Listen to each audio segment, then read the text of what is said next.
Superfast 100 का नमस्कार। मैं हूं तान्या खन्ना। नमस्कार, मैं हूं शीतल राजपूत। आइए शुरुआत करें सुपरफास्ट 100 की खबरों की। तमिलनाडु की पूर्व मुख्यमंत्री जयललिता को बड़ी राहत मिली है। आय से ज्यादा संपत्ति के केस में जयललिता को सुप्रीम कोर्ट ने शर्तों के साथ जमानत दे दी है। सुप्रीम कोर्ट ने जयललिता को जमानत देते वक्त ये शर्त रखी है कि वो अपने को बड़ी राहत मिली है। आय से ज्यादा संपत्ति के केस में जयललिता को सुप्रीम कोर्ट ने शर्तों के साथ जमानत दे दी है। सुप्रीम कोर्ट ने जयललिता को जमानत देते वक्त ये शर्त रखी है कि वो अपने समर्थकों से राज्य में हिंसा न करने की अपील करेंगे। हिंसा होने पर जमानत रद्द हो सकती है। सुप्रीम कोर्ट ने जयललिता को मिली सजा पर 2 महीने तक रोक भी लगा दी है। निचली अदालत के सभी दस्तावेज अंग्रेजी में ट्रांसलेट करके 18 दिसंबर तक हाईकोर्ट में जमा करने हैं। कर्नाटक हाईकोर्ट ने जयललिता को जमानत देने से इनकार कर दिया है, जिसके बाद जयललिता ने सुप्रीम कोर्ट में अर्जी लगाई थी। आय से अधिक संपत्ति केस में बैंगलोर कोर्ट ने जयललिता को 4 साल की सजा सुनाई थी, जिसके बाद उन्हें जेल जाना पड़ा था और सीएम की कुर्सी छोड़नी पड़ी थी। जयललिता 27 सितंबर से बैंगलोर सेंट्रल जेल में बंद है। सुप्रीम कोर्ट से बेल मिलने के बाद आज ही वो जेल से बाहर आ सकती हैं। जमानत की खबर मिलते ही सुप्रीम कोर्ट में जयललिता के समर्थक वकीलों ने जश्न मनाना शुरू कर दिया। फोटो लहराकर वकीलों ने जयललिता के लिए नारे लगाए। जयललिता को जमानत की खबर मिलते ही एआईएडीएमके कार्यकर्ता चेन्नई में उनके घर पहुंचे और नाच गाकर जश्न मनाया गया।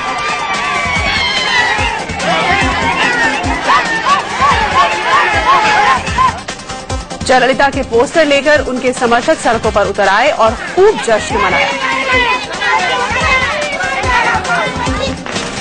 चेन्नई में एआईएडीएमके दफ्तर के बाहर भी खूब जश्न मना। जयललिता को जमानत मिलने की खबर मिलते ही पटाखे छोड़कर खुशियां मनाई गई।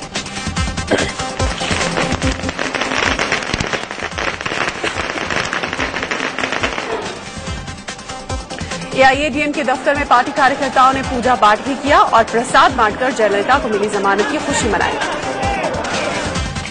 मोदी सरकार कालाधन रखने वालों का नाम नहीं बताएगी। सुप्रीम कोर्ट में सरकार ने कहा कि जिन देशों से संधि है वहां से मिली जानकारी सार्वजनिक नहीं होगी। केंद्र ने अर्जी देकर 2011 के सुप्रीम कोर्ट के उस आदेश में बदलाव करने की मांग की, जिसमें विदेशों में पैसे जमा करने वालों के नाम सार्वजनिक करने को कहा गया था। काले धन पर केंद्र के स्टैंड को कांग्रेस ने दोहरा मापदंड बताया है। प्रवक्ता अभिषेक मनु सिंघवी ने कहा कि झूठे आश्वासन के लिए पीएम को माफी मांगनी चाहिए। काले धन पर केंद्र के स्टैंड पर याचिकाकर्ता राम जेठमलानी ने नाराजगी जाहिर की। उन्होंने कहा कि एनडीए सरकार भी यूपीए के रास्ते पर चल रही है। वकील राम जेठमलानी ने केंद्र सरकार को निशाने पर लेते हुए कहा कि कालाधन रखने वालों को मोदी सरकार बचाने की कोशिश कर रही है। राम जेठमलानी ने काले धन को लेकर सरकार पर कई सवाल उठाए। डबल टैक्सेशन कानून में संशोधन का विरोध करते हुए उन्होंने पीएम को चिट्ठी भी लिखी।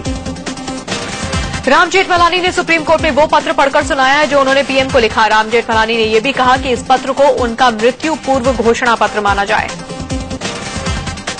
सीबीआई डायरेक्टर रंजीत सिन्हा को एक बड़ी राहत मिली है। अटॉर्नी जनरल मुकुल रोहतगी ने सुप्रीम कोर्ट में कहा कि मीट कारोबारी मोइन खान से सिन्हा का कोई रिश्ता नहीं है।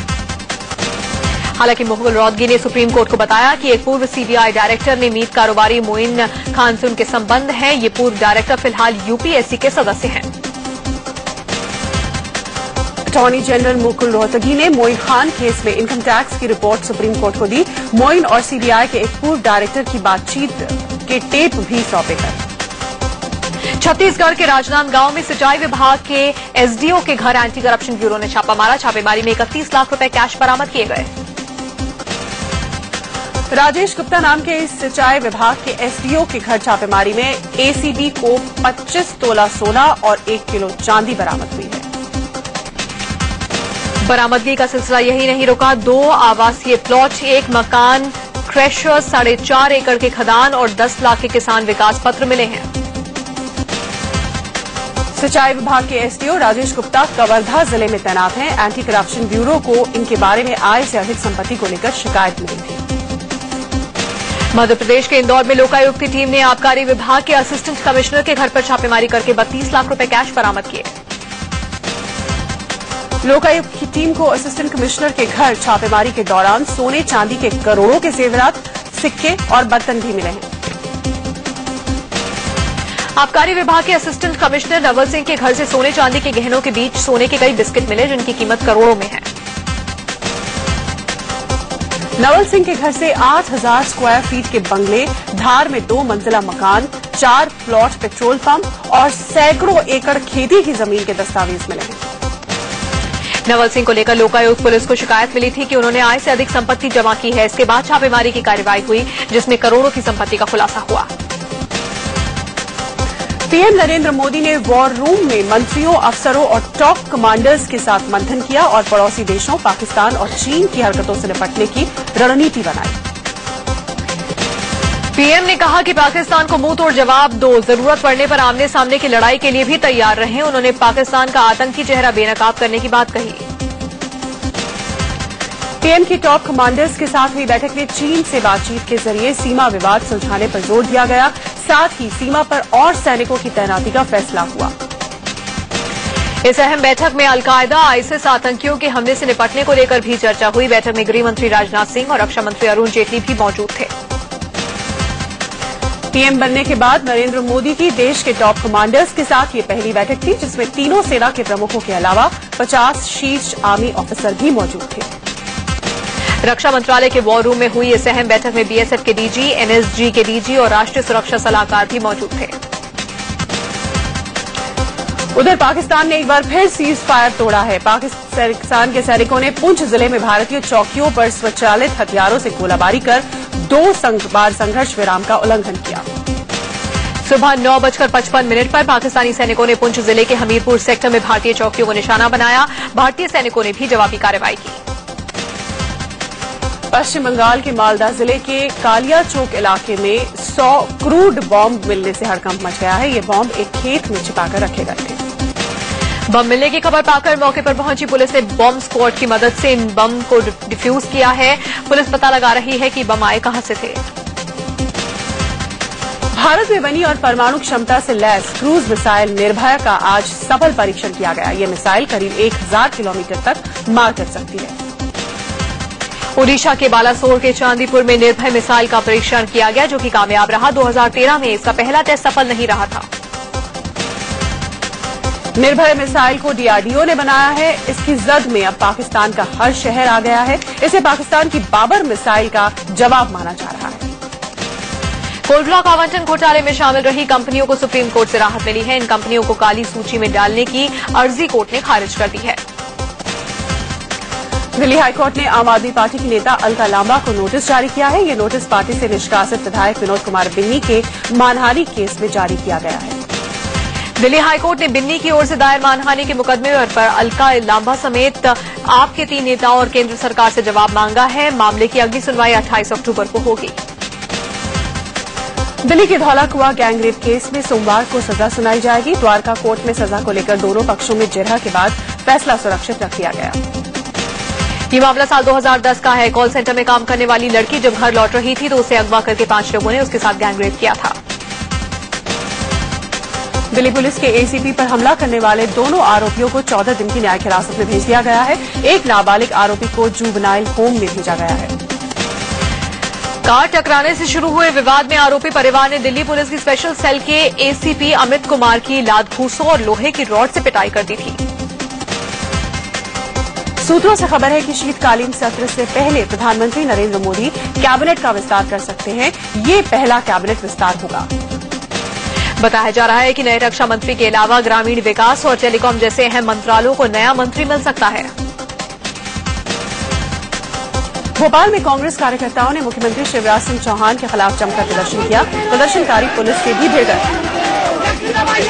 भोपाल में लगातार डेंगू और मलेरिया के मरीजों की संख्या में इजाफा होने के बावजूद सही इलाज नहीं मिल रहा और इसके खिलाफ ये लोग प्रदर्शन कर रहे थे। लखनऊ में आरएसएस की 3 दिन की राष्ट्रीय कार्यशाला शुरू हो गई। संघ प्रमुख मोहन भागवत के अलावा सैकड़ों प्रतिनिधि यहां पहुंचे। बीजेपी अध्यक्ष अमित शाह भी शरीक हुए। खबर है कि आरएसएस की इस अहम बैठक के एजेंडे में धर्म परिवर्तन, लव जिहाद, सीमाओं की सुरक्षा, बांग्लादेशी घुसपैठ और हिंदुत्व जैसे मसले हैं। आरएसएस की बैठक में आने वाले बिहार और यूपी विधानसभा चुनाव की तैयारियों पर भी मंथन हो सकता है। संघ के पूरे साल भर के रिपोर्ट कार्ड पर भी चर्चा होगी।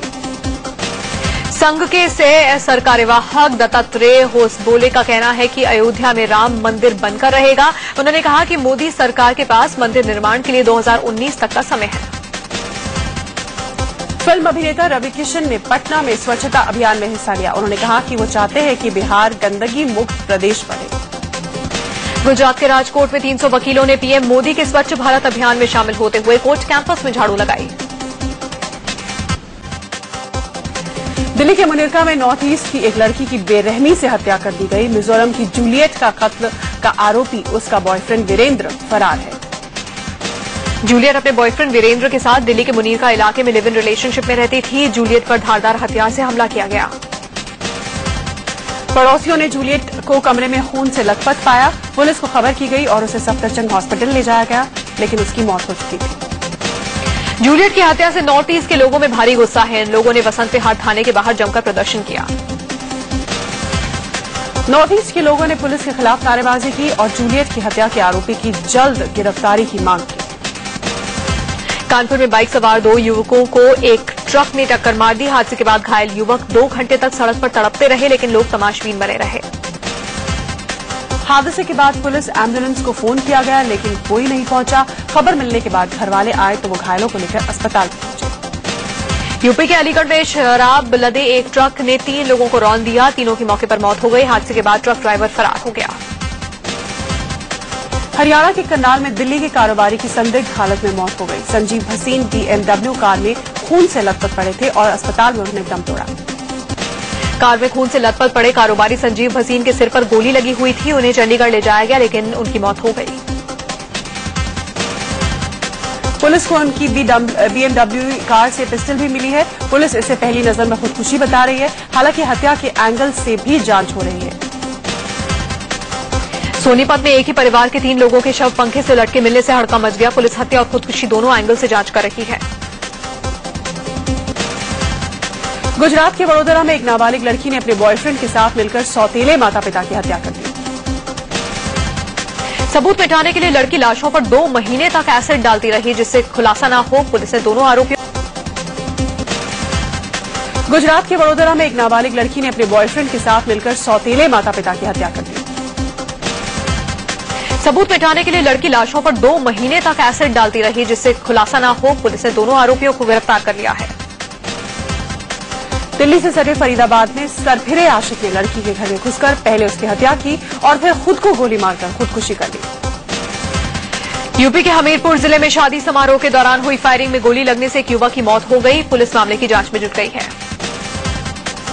यूपी के मुजफ्फरनगर में रेप के आरोपियों को पकड़ने गई पुलिस पर कुछ लोगों ने हमला कर दिया। हमले में होमगार्ड और कांस्टेबल गंभीर रूप से घायल हो गए। अगली खबर का रुख करते हैं। मुरादाबाद में पुलिस ने एक घर में छापा मारकर एक कॉल गर्ल समेत 6 लोगों को आपत्तिजनक हालत में गिरफ्तार किया है। फूड डिपार्टमेंट ने दिवाली से पहले मिलावटखोरों पर शिकंजा कसा। गोरखपुर और गोंडा में 22 क्विंटल मावा जब्त किया गया। लखनऊ दिल्ली के बीच अगले महीने डबल डेकर ट्रेन का सफर शुरू हो जाएगा। सीएम अखिलेश यादव ने मंत्रालय से ट्रेन को इसी रूट पर चलाने की सिफारिश की थी। RDSO के ऑसिलेशन टेस्ट का इंतजार कर रही डबल डेकर ट्रेन का ट्रायल रन आज और 18 अक्टूबर को होगा। रेलवे 15 दिन बाद इसकी रिपोर्ट देगी।